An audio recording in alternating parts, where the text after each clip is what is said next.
जब काना तुहे मार्ग में पावे, जब काना तुहे मार्ग में पावे, जब काना तुहे मार्ग में पावे, जब काना तुहे मार्ग में पावे।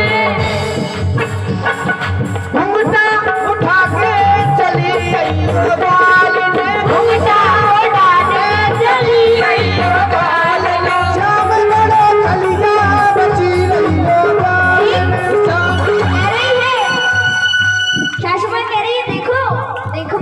बहू, तू कहीं जाना, अगर काम करने पानी भरत को कहीं भी जाना तू, तो अगर रास्ते में तुम्हें कन्हैया मिल जाए ना तो घूंघटा को डाल के चली रही हो, कन्हैया को अपना मुख मत दिखाइयो, चली रही हो वहां से, दौड़ के भाग रही हो अपने घर में, ऐसे कह रही हो।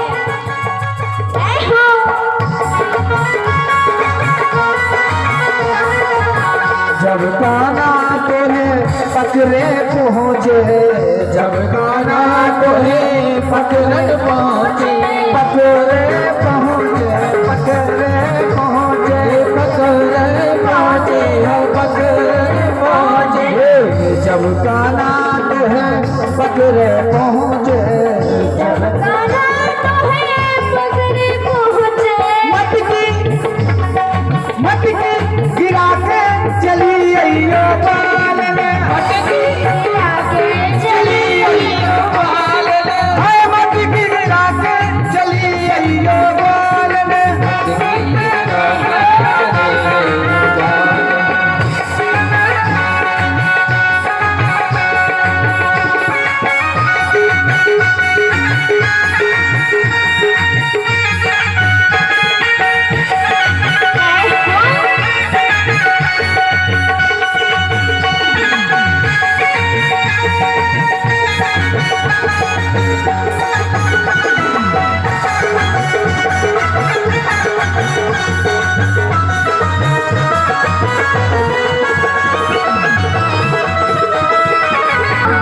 जब ही श्याम तेरो माखन खावे, जब ही श्याम तेरो माखन खावे, जब ही श्याम तेरो माखन खावे, जब ही श्याम तेरो माखन खावे, जब ही श्याम तेरो माखन खावे, जब ही श्याम तेरो माखन खावे, माखन खावे यो माखन खावे, माखन खावे माखन खावे।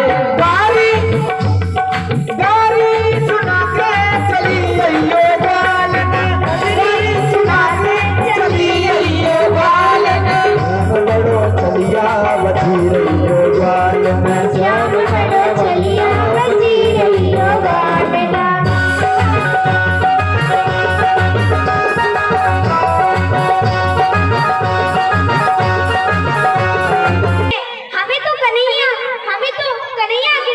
करने को नहीं मिलता, क्या किया जाए? सब अपनी अपनी मीटिंग करके पहुंच गए अपने अपने घर, और गोपियन ने पता है क्या किया? काई गोपी ने माखन चुरा लिया, तो काई गोपी ने मटकी फोड़ दी,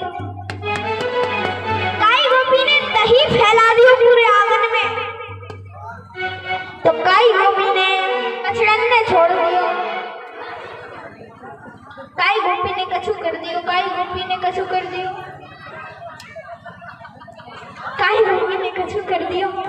ऐसे सब गोपियन ने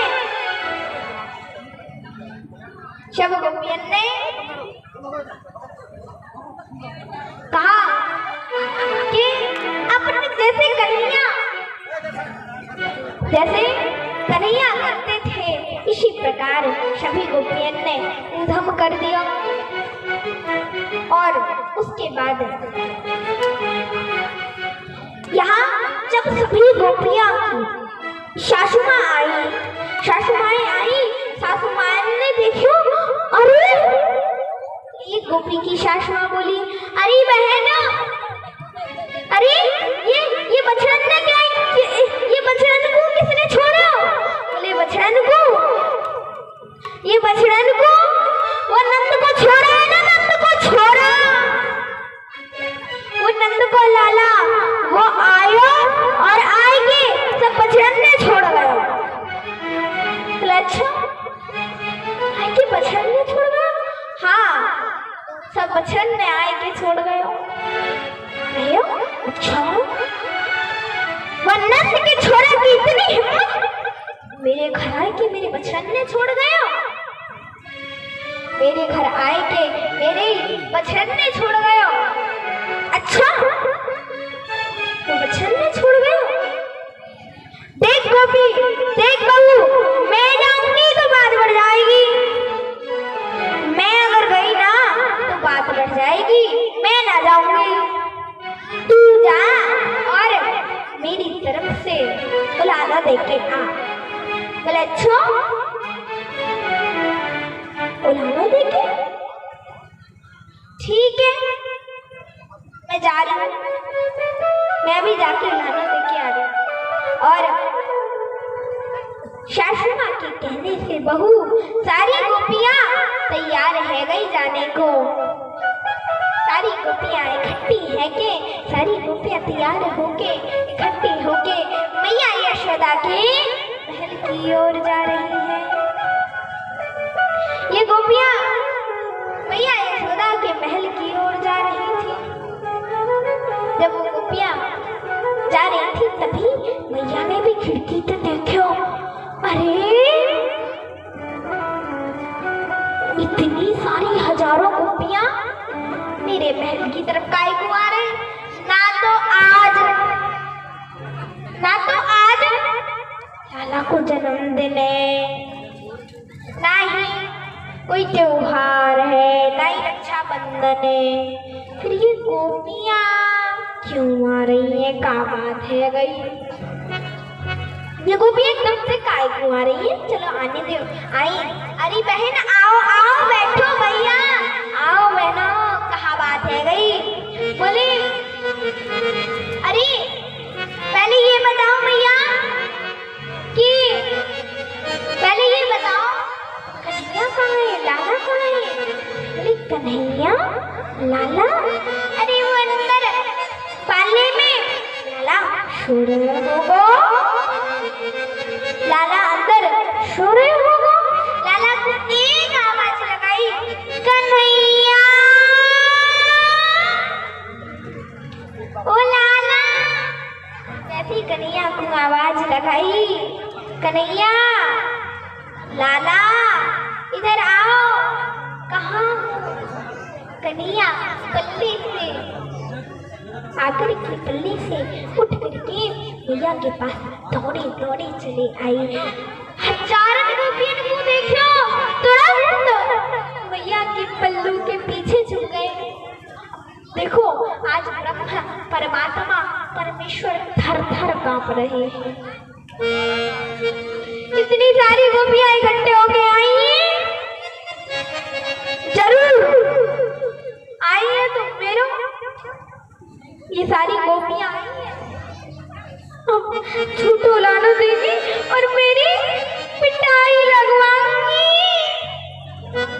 ये सारी गोपियां मेरी पिटाई लगवाऊंगी, ये सब झूठो लानो देके मेरी पिटाई लगवाऊंगी। पिटाई, हाँ, इशारी की सारी मेरी पिटाई लगवाऊंगी। कन्हैया चुप रहे थे। मैया ने कन्हैया के सिर पे हाथ रखा और बोली, अरे बोलो बहनों, मेरे लाला ने काऊ धमकियो। बोलो बोलो मेरे लाला ने काऊ धमकियो। एक गोपी बोली मेरे घर तो आयो लाला और आए के बछड़न ने छोड़ गयो। भैया बोली या मैं मेरे लाला ने का गलत कियो, सिर्फ तुम्हारा काम ही तो कियो है। अच्छा लेकिन ना मैया वो तो हम जब दूध तो ना था ना, दूध दोने से 5 मिनट पहले आई और आए के बछड़न ने छोड़ गई। अब बताओ। अच्छा आए के बछड़न ने छोड़ गई। हाँ तो ऐसा क्यों करो, ज्यादा उधम करे ना तो निक याकू डांट दियो करो, याकू निक सो डांट दियो करो।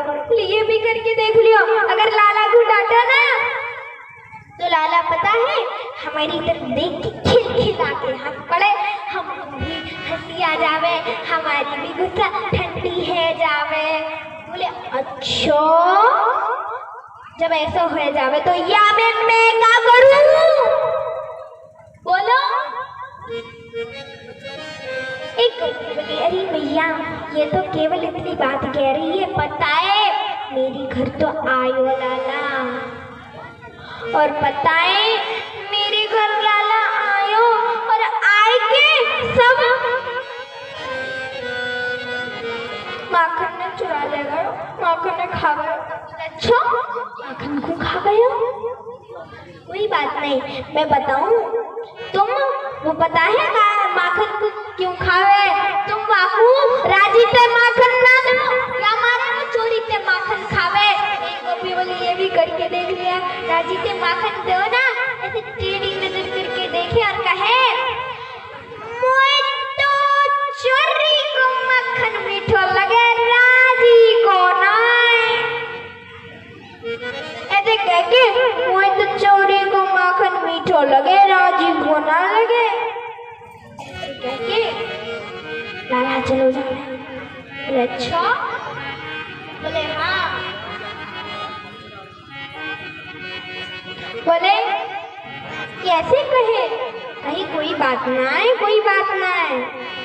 बोले ये ऐसे ही कहे भैया।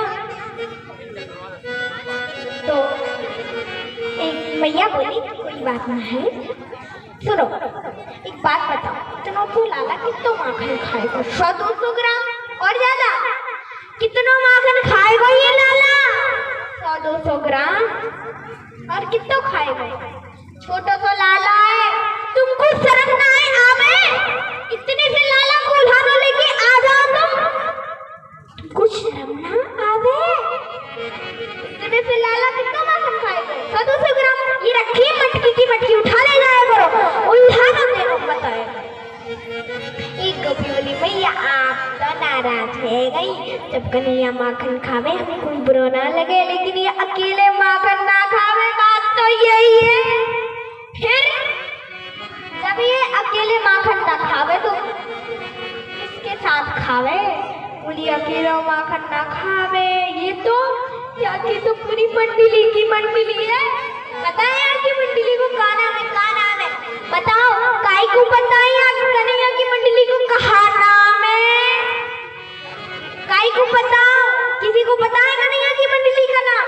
बताओ तो हाथ उठाओ। पता है क्या नाम है? क्या क्या नाम है? हाथ तो सबने उठा दिया लेकिन नाम किसी को नहीं पता। नहीं पता? पता क्या नाम है? बता दो। माखन की मटकी ऊपर छीके पे टांग दियो करो। छीके पे ये भी करके देख लियो, छीके पे टांगो ना, चाहे जितना ऊपर टांग दो, एक उखल रखे और लंबाई के हिसाब से सखाने खड़ो करे। कुछ सखाने खड़ो करे, फिर और सखाने खड़ो करे, ज्यादा लंबो है तो और सखाने खड़े करे, ज्यादा और लंबो है तो और सखाने खड़ो करे, फिर खुद खड़ो है जावे।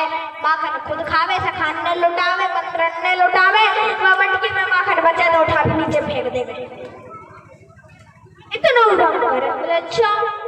बोले मैया तुम तो छीके की बात कर रही हो। यमुना किनारे वो बगल में एक बरगद को पेड़ है ना, बड़ो सो मोटो सो पुरानो वाला।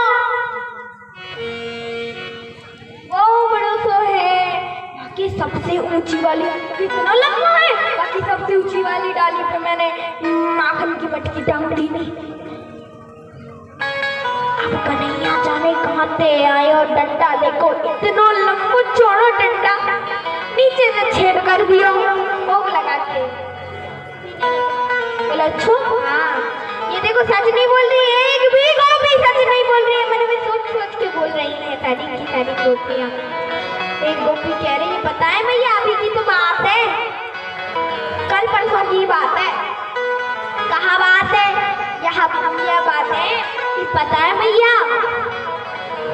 मेरे पतिदेव का जन्मदिन था, तो जन्मदिन में बढ़िया बढ़िया शैतान भगवान की कथा होनी थी, तो उसके लिए मैं बढ़िया बढ़िया पकवान बना रही थी। तभी लाला आए के बैठ गए पट्टे पे, बोला भाभी जी भूख लगी है। मैंने कही नहीं नहीं लाला अभी तो भोजन अभी मैं बना रही हूँ, अभी पंडित जी आएंगे कथा होएगी प्रसाद लगेगा प्रसाद खाएंगे भूख मिलेगा। बोलो नहीं नहीं नहीं भाभी जी मोते बड़ी कोई जय जय ना हो, मैं ही तबते बड़ी जय जय हूँ, वही खवा दो तुम। बोले मैं ना दूंगी, मैंने मना कर दिया। लाला ना मानो मैंने निक डांट दिया तो कन्हैया बोला भाभी जी, गुस्से में बोलो भाभी जी जो होगी सो देखी जाएगी, भाभी जी जो होएगी सो देखी जाएगी। आज तो हम तुम्हें जो होएगी तो बाद में देखी जाएगी, लेकिन आज तो हम तुमको ही देखेंगे। रात को आयो और आए के मेरे चोटी के बाल मेरे पतिदेव की दाढ़ी के बाल बांध दी ने। अब रात को मेरे पतिदेव को लगी प्यास, मेरे पतिदेव इस साइड खींचे, मैं इस साइड खींचूं। पतिदेव कहे अरे क्या करते हो क्या करते हो? मैं कहूँ क्या करते हो क्या करते हो? लाइट जला के देखी मेरी चोटी के आधे बाल मेरे पतिदेव के दाढ़ी के आधे बाल उखड़ चुके थे। इतना उधम अच्छा इतना उधम करे लाला तू। कन्हैया बोले नहीं मैया मैं बिल्कुल उधम ना करूँ, ये सब झूठ बोलना दे रही है, सब झूठ बोल रही है, इनमें से कोई सच ना है बोल रही है, मैं ऐसा ना करूँ। हाँ सच कह रही हूँ, मैं ऐसा ना करूँ सही में। ये आप भैया होली वाली है, ये बड़ी चालाक गोपियाँ हैं। हाँ भैया एक गोपी कह रही है अरे भैया आपने बातें कही थी ना कन्हैया को पकड़ के लाओ, तो क्या कह रही है गोपी? बोली कान्हा मेरे हाथों से निकल गयो रे, निकल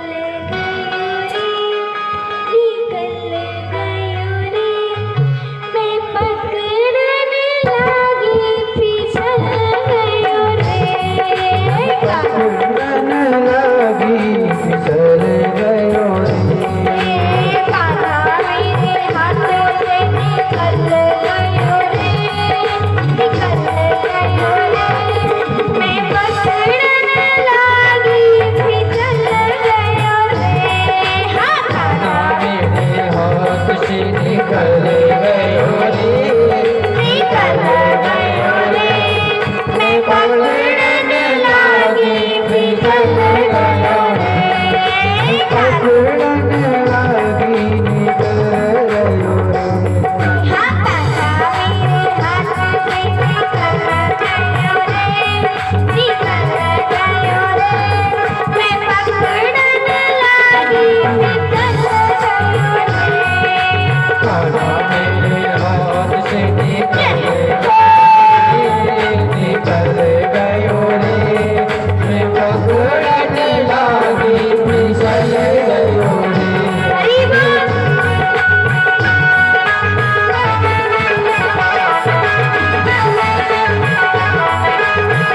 पकड़ने लगी फिसल गया रे।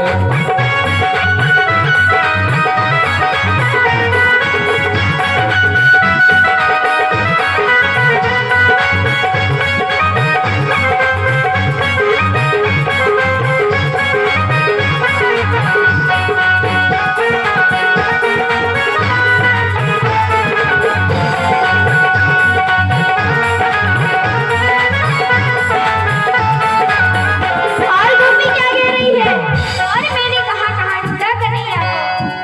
गोपी कह रही है मैंने तो कन्हैया को और भी जगह देखा, मैंने बड़ी जगह देखा, बहुत जगह देखा कन्हैया को पर कन्हैया नहीं मिल रहा था। बोली कहाँ ढूंढा? सूरज के पीछे देखा, चंदा के पीछे देखा, सूरज के पीछे देखा, चंदा के पीछे देखा, चंदा के पीछे देखा, सूरज के पीछे देखा, चंदा के पीछे देखा, सूरज के पीछे देखा, सूरज के पीछे देखा, चंदा के पीछे देखा। सूरज के पीछे देखा, चंदा के पीछे लेकिन देखा। कन्हैया मिला कहाँ दिखा मुझे कन्हैया? मुझे तो कन्हैया मिला तारों के बंधन में चिपक गया है। ओ वो तो तारों के बंधन में चिपक गया रे। मैं पकड़ने लगी फिसल गया रे। मैं मंगल में चले गया रे, निकल गया रे, मैं पकड़ने लगी फिसल गया रे। काला मेरे हाथ में निकल गया रे, निकल गया रे। मैं पकड़ने लगी फिसल गया रे। मैं पकड़ने लगी फिसल गया रे।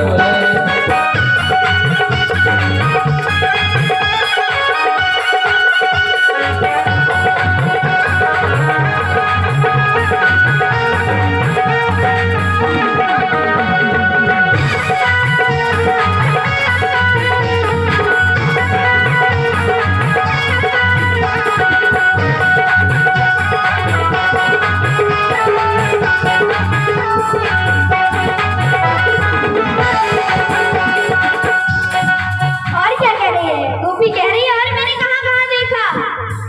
कह रही है बालों के पीछे देखा, बछड़ों के पीछे देखा, बालों के पीछे देखा, बछड़ों के पीछे देखा, बालों के पीछे देखा, बछड़े के पीछे देखा। बालों के पीछे देखा, बछड़ों के पीछे लेकिन देखा। कन्हैया मिला कहाँ मिला हमें कन्हैया?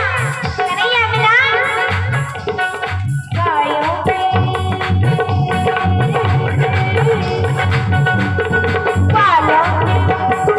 बालों के बीच में वो छिप गयो रे। हो वो तो गायों के बीच में छिप गयो रे। मैं पकड़ने लगी फिसल गयो रे। काला निकल गया रे, निकल गया रे, मैं पकड़ने लगी फिसल गया रे।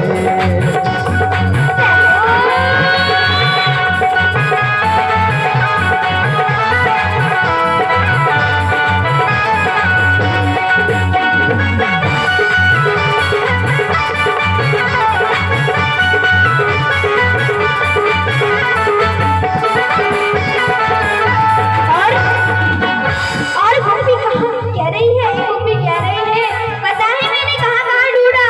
बोली कि मैं तो कहाँ ढूंढा है, लेकिन कन्हैया मिला कहाँ? बोली उन्नाव में ढूंढा मैंने, नरगढ़ में ढूंढा, नाव में ढूंढा मैंने, नरगढ़ में ढूंढा, उन्नाव में ढूंढा मैंने, नरगढ़ में ढूंढा, नाव में ढूंढा मैंने, नरगढ़ में ढूंढा, ढूंढा ढूंढा मैंने, नरगढ़ में ढूंढा। नाव में ढूंढा मैंने, नरगढ़ में ढूंढा। लेकिन कन्हैया मिला कहाँ? कहाँ मिला? बताओ कहाँ मिला? भक्तों के बीच में वो छिप गया रे। ओ वो तो भक्तों के बीच में वो छिप गया रे। हाँ छिप गया रे। मैं पकड़ने लगी फिसल गया रे। मेरे हाथों से निकल गया रे, निकल गया रे, मैं पकड़ने लगी फिसल गया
हाथ पाँव दूसरा कहने लगे। तीसरा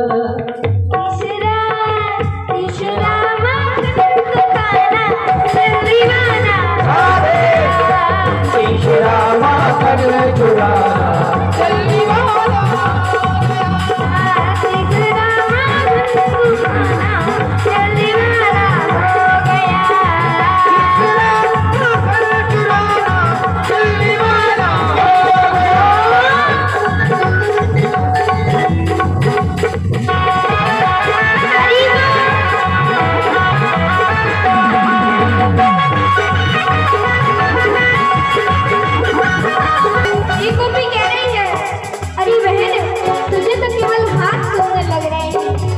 इसके पैर तो देखो ना कितने छोटे छोटे हैं। बोली बोली वो कॉपी। एक तोया के पाँव छोटे, एक तोया के पाँव छोटे, दूसरा पायल बंधी। एक तोया के पाँव छोटे, दूसरा पायल बंधी। एक तोया के पाँव छोटे छोटे, दूसरा पायल बंधी। एक तोया के पाँव छोटे, दूसरा पायल बंधी।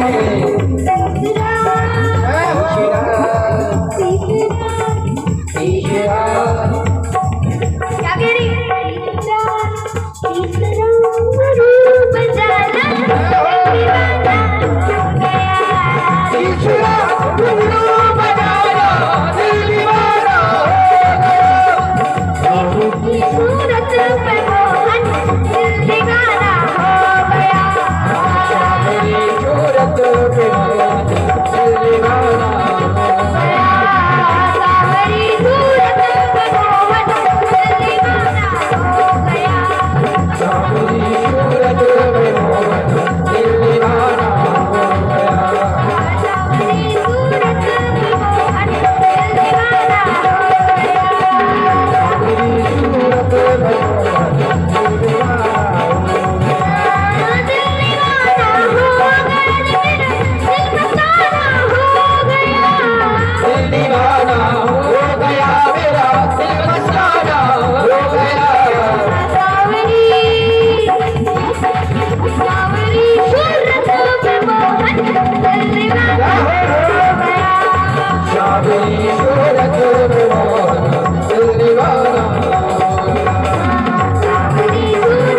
पे मोहन दिल दीवाना हो गया।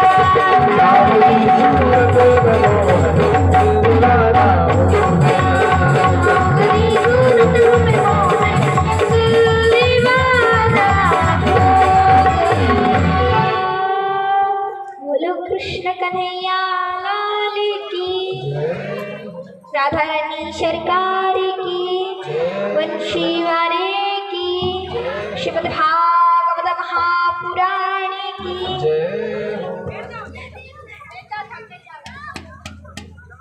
आगे यहाँ प्रभु ने बड़ी सुंदर सुंदर लीलाएं की। अब आप सभी माताओं को, सभी को सुंदर लीला के दर्शन होंगे। कालिया नाथ बहुत मारूंगा समझने में, बहुत मारूंगा। मेरी गेंद लेके आ सब, चाहे कोई भी जाए मेरी गेंद लेके आ, गेंद लेके आ। बहुत मारूंगा समझने, मारूंगा मैं। मेरी गेंद लेके आ लाला कन्हैया, तू नहीं फेंकी है, चल तू ही लेके आ। समझ मारूंगा मैं। अभी की जा जा मेरी गेंद लेके आ, मेरी गेंद लेके आ, अभी के अभी लेके आ। जा मेरी गेंद लेके आ, गेंद लेके आ। जा कन्हैया जा, मेरी गेंद लेके आ, चाहे जैसे लेके आ तू। जा अभी के अभी लेके आ, अभी के अभी लेके आ। सब बोले हाँ हाँ हाँ हाँ। कन्हैया तूने गेंद काहे को फेंको? बोले नहीं नहीं नहीं, सीतामा सीतामा माफ कर दो। देख लो चादर बोल लो। बोले देखो सीतामा, मैं तुम्हें अपनी मैया से बहुत सारी गेंद दिलवा दूंगा चांदी की। बोले मुझे चांदी की ना चाहिए। बोले तो सोने की दिलवा दूंगा। मुझे सोने की भी ना चाहिए, तो सोने चांदी की अपने पास रखो रे। वो तो अच्छा जा, तो हम अपनी मैया से 10 रेशम की पट्टी की गहने दिलवा देंगे। अब बोले मोए रेशम की पट्टी की दिवाली गहने नहीं चाहिए, मोए तो वही गहने चाहिए और अभी के अभी चाहिए।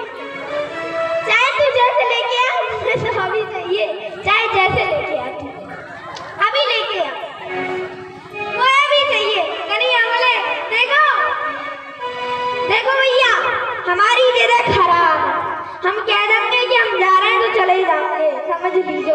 बोले हाँ जा जा कन्हैया तू जा। कन्हैया कदम के पेड़ पर चढ़ गए, कन्हैया कदम के पेड़ पर चढ़ गए और बोले श्रीदामा हम जा रहे हैं। कदम के पेड़ पर चढ़कर बोले श्रीदामा हम जा रहे हैं, जा रहे हैं। सब कह रहे अरे नहीं जाओ लाला। श्रीदामा कह रहे हाँ जा तू जा जा, जल्दी कूद लाला, तू कूद जल्दी। सब कह रहे अरे मत जाओ कन्हैया मत जाओ। सीतामा कह रहे अरे तू तो जा, ये तो मैं रोक लूंगी, जा तू लाला तू कूद जा। कन्हैया ने कहा ठीक है हम जा रहे हैं, तुम कह रहे तुम जा रहे हैं। सीतामा कह रहे हाँ जाओ जल्दी कूदो। कन्हैया बीच यमुना जी में कूद पड़े, कन्हैया ने छलांग लगा दी, कन्हैया बीच यमुना जी में कूद पड़े। अब जैसे कन्हैया अंदर गए तो यहाँ कालिया नाग ने जल में हलचल देखी, कालिया नाग ने जल में हलचल देखी। जैसी हलचल देखी तो बोले जाओ देखो क्या बात हो गई।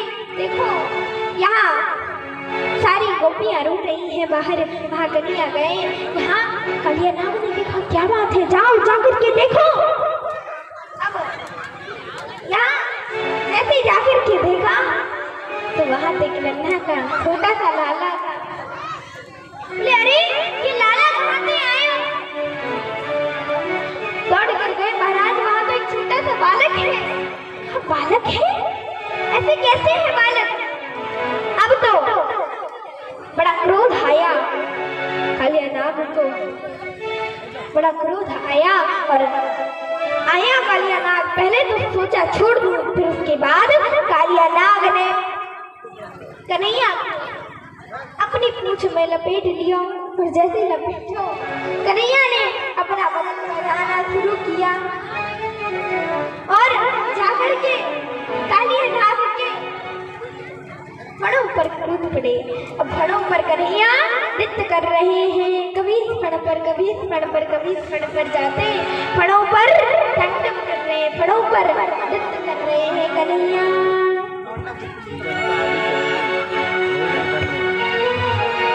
तांडव गति मुंडन पे नांदर पर नाचत गिरधारी, तांडव गति मुंडन पे नाचत गिरधारी, तांडव गति मुंडन पे नाचत गिरधारी, तांडव गति मुंडन पे नाचत गिरधारी, तांडव गति मुंडन पे नाचत गिरधारी।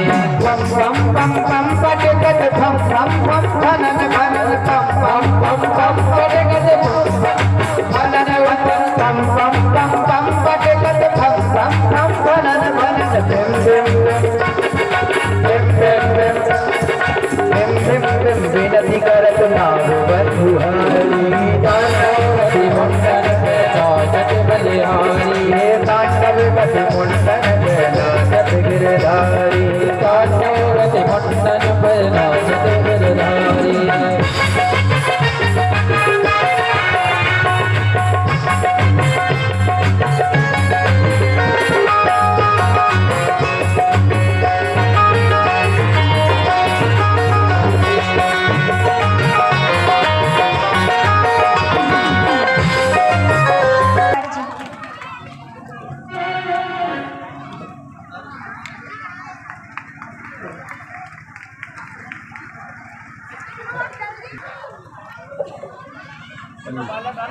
जी हाँ जी अभी जाना है यहाँ देख लियो।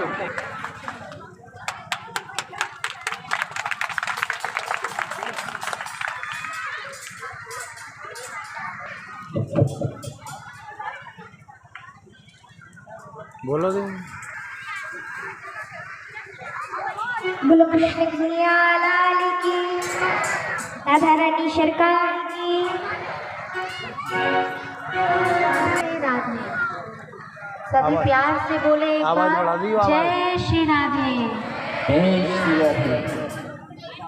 विधायक जी बैठ लीजिए। आज पीछे। आप सभी के बीच भगवान का सिमरन आप सबको कराते हुए ये सभा देखकर मुझे बहुत हर्षित हो रहा है कि जिस देश में अभी तक हमारे युवा भक्ति भाव और आध्यात्म की ओर बढ़ रहे थे, लेकिन आज इस सभा में नन्ही बालिका को देखकर बहुत हर्ष हो रहा कि आज हमारे देश के छोटे बच्चे भी कहीं ना कहीं आध्यात्म की ओर भक्ति भाव की ओर बढ़ रहे हैं। और जिस देश में ऐसे युवा और बच्चे और आप सब जैसी माताएं और भाई बहन हो, उस देश का कल्याण होना, विकास होना निश्चित है। तो एक बार अपने भारत देश के विकास के लिए जोरदार तालियां बजाएं।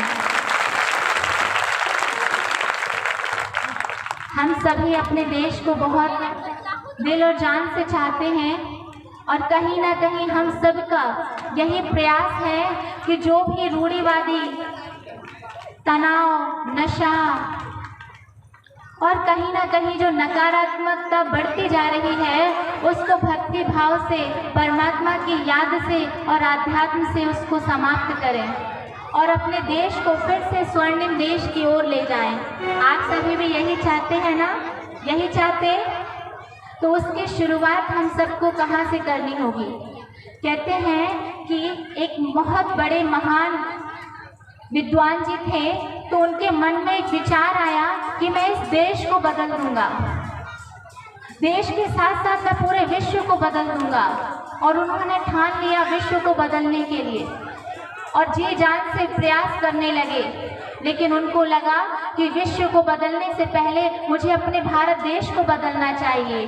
और फिर वो अपने देश में उन्होंने कई सारे प्रयास किए, लेकिन जब कई महीने और कई साल बीत गए तो उनके मन में विचार आया कि देश से पहले मुझे अपने शहर को महान व्यक्तियों से मिले, जिनसे अपने समाज का, अपने उस एरिया का विकास हो पाता। लेकिन उन्होंने पाया कि अपने जो उनका एरिया था उसका भी विकास करना, उसको परिवर्तन करना उन्हें असंभव लगने लगा। फिर उनको लगा कि मैं अपने गांव को बदल दूंगा, ऐसा कुछ प्रयास करता हूँ कि गांव बदल जाए। और गांव के प्रयास के लिए लग गए जी जान से। कुछ साल बाद उनको ये आभास हुआ कि गांव को भी बदलना असंभव लग रहा है। फिर उन्होंने कहा मैं अपने समाज को बदल दूंगा। जब तक उनकी आयु 50 से 60 के बीच में हो गई, जब तक वो समाज पर आए कि मैं अपने जिस समाज में रहता हूँ उसे बदलूंगा, लेकिन वो प्रयास भी उनका असफल हो गया।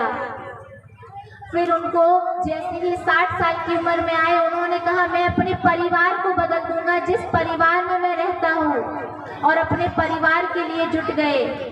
उम्र 60 से 65 साल तक आ गई, लेकिन अब तो परिवार वाले भी उनकी सुनने वाले नहीं थे।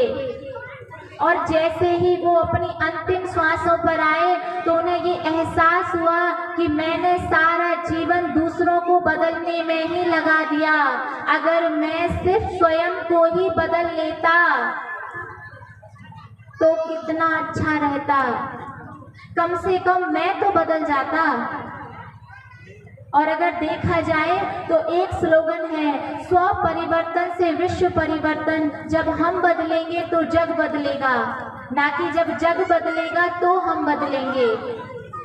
तो बहुत ही गौरव की बात है कि हम सब इस प्रांगण में उपस्थित हुए हैं। अगर आप कोई छोटी सी बात बताएं, आज के समय में हमें स्व परिवर्तन करना बहुत आवश्यक है।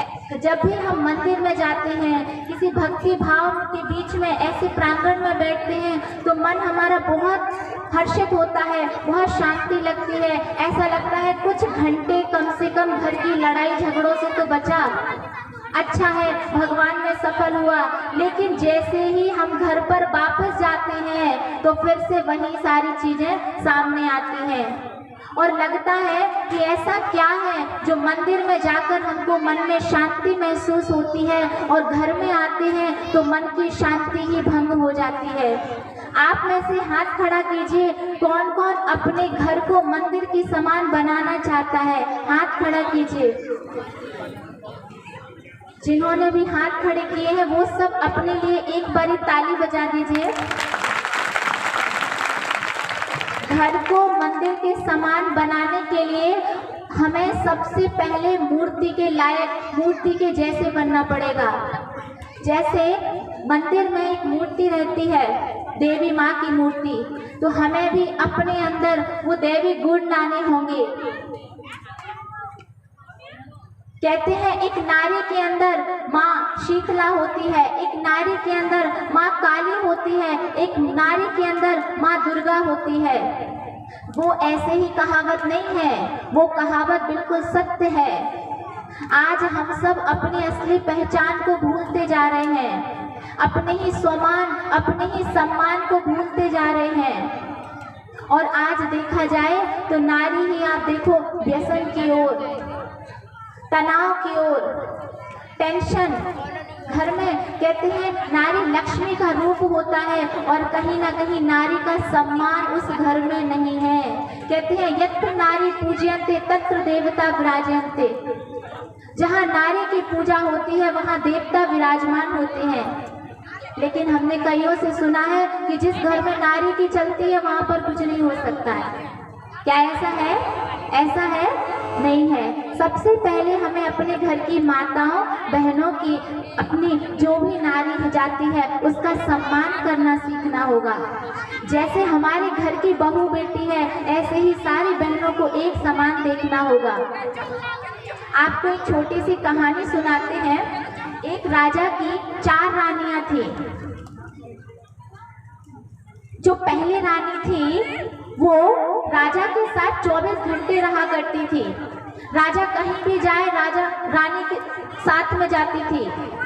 जो दूसरी रानी थी वो बहुत सुंदर थी देखने में और राजा को बड़ा गर्व होता था, तो राजा जब भी कहीं जाते थे तो अपनी दूसरी रानी को साथ में लेकर जाते थे।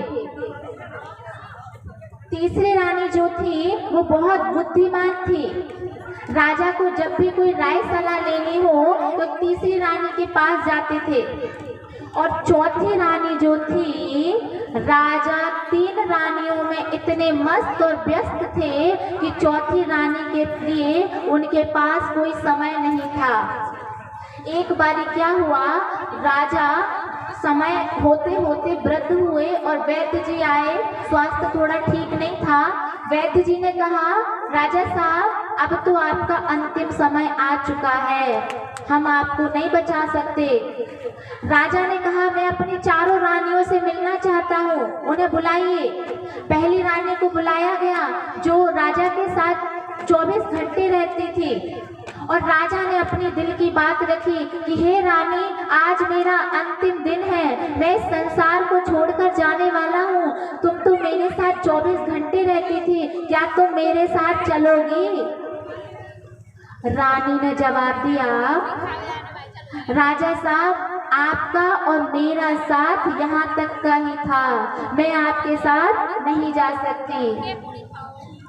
दूसरी रानी को बुलाया गया जो बहुत सुंदर थी। राजा उसको हमेशा आगे रखता था। उससे पूछा, रानी मैं इस संसार को छोड़कर जाने वाला हूँ, क्या तुम मेरे साथ चलोगी? रानी ने कहा, राजा साहब मैं तो इतनी सुंदर हूँ, इतनी सुंदर हूँ, आपके जाते ही मुझे दूसरा राजा ले जाएगा, मैं आपके साथ नहीं जा सकती। राजा को खेद हुआ, लेकिन फिर भी तीसरी रानी से पूछा जो बहुत बुद्धिमान थी। ध्यान से कहानी सुनना, इसमें बहुत बड़ा रहस्य छिपा हुआ है। तीसरी रानी जो बहुत बुद्धिमान थी उस रानी से कहा कि हे रानी, क्या तुम मेरे साथ चलोगी? रानी ने बुद्धिमान वाला जवाब दिया कि हे राजन, आपको आपके साथ तो नहीं जा सकती, लेकिन आपको शमशान तक छोड़ दूंगी। अब तो राजा एकदम हताश और निराश हो गए और राजन को लगा, कुछ बोल नहीं पाए। इतने में चौथी रानी की आवाज आई, हे राजन, मैं आपके साथ चलूंगी। राजा को बड़ा ग्लानि हुई, पश्चाताप हुआ कि जिन 3 रानियों के लिए मैंने सारा जीवन दिया, वो रानी मेरे साथ नहीं जा रही है, और जिस रानी को मैंने कभी समय नहीं दिया, जिसकी तरफ मैंने कभी देखा नहीं, वो मेरे साथ जा रही है। विधि का विधान देखो, अगर मैंने चौथी रानी को कभी समय दिया होता तो आज मैं पश्चाताप के साथ नहीं, ग्लानि के साथ नहीं, मैं इस रानी के साथ खुशी खुशी हंसते हंसते जाता। आप सबको बता दें, ये 4 रानियां और ये राजा कोई और नहीं, ये हमारे जीवन की कहानी है। हम सभी वो राजा हैं। कैसे राजा है? आत्मा राजा है। इस जीवन में हम सब जो इस संसार में भगवान ने जीव प्राण जिसको भेजा उसको आत्मा कहते हैं। वो आत्मा राजा है और उसकी 4 रानियों में पहली रानी कौन सी थी? जो 24 घंटे साथ रहती थी। तो ऐसे आत्मा के साथ ऐसा कौन है जो 24 घंटे साथ रहता है? कोई बताएगा हमें? कोई बताएगा? आत्मा के साथ ये शरीर है जो 24 घंटे साथ रहता है। आत्मा शरीर के बिना अधूरी है और शरीर आत्मा के बिना अधूरा है। तो पहली रानी है शरीर, लेकिन जब इस आत्मा राजा का जाने का समय होता है, इस संसार को छोड़ने का समय होता है, तो आत्मा कहे कि हे रानी, यानी इस शरीर को कहे कि क्या तुम मेरे साथ चलोगी? तो ये मना करेगी कि आपका और मेरा साथ यहाँ तक का ही था। किसी का शरीर गया, ऊपर गया, किसी का साथ में नहीं गया। अभी दूसरी रानी जो कैसी थी? बहुत बहुत बहुत सुंदर थी। अब आप बताइए कि हम आत्मा राजा की दूसरी रानी कौन सी है जो बहुत सुंदर होती है? ये पैसा, पद, पोजीशन जो हम सब ने कमाया है, बहुत मेहनत से घर बनाया है। जब भी बात आती है, किसी से मिलते हैं तो कहते इतने बीघा है, ऐसे कहते ना, इतने खेत हैं, 2 मंजिल है, 3 मंजिल है, ये स्कॉर्पियो है, अल्टो है ना। ये हमारी कमाई जो होती है वो दूसरी रानी है। और जब राजा यानी आत्मा कहे कि हे रानी, क्या तुम मेरे साथ चलोगी? किसी का दिल होगा कि हम अपना पैसा अपने साथ ले जाएं, अपनी गाड़ी साथ ले जाएं, अपना घर साथ ले जाएं, तो वो दूसरी रानी क्या कहती है कि मैं तो इतनी सुंदर हूँ, तुम्हारे जाते ही मुझे दूसरा राजा ले जाएगा। आपका घर क्या होता है? किसी और का हो जाता है। आपकी कमाई हुई गाड़ी, आपका बनाया हुआ बंगला, आपके खेत सारे दूसरे राजा के हो जाते। अच्छा, अभी आगे चलते हैं। तीसरी रानी जो बड़ी बुद्धिमान होती है, वो हम सब आत्मा राजा की वो बुद्धिमान रानी कौन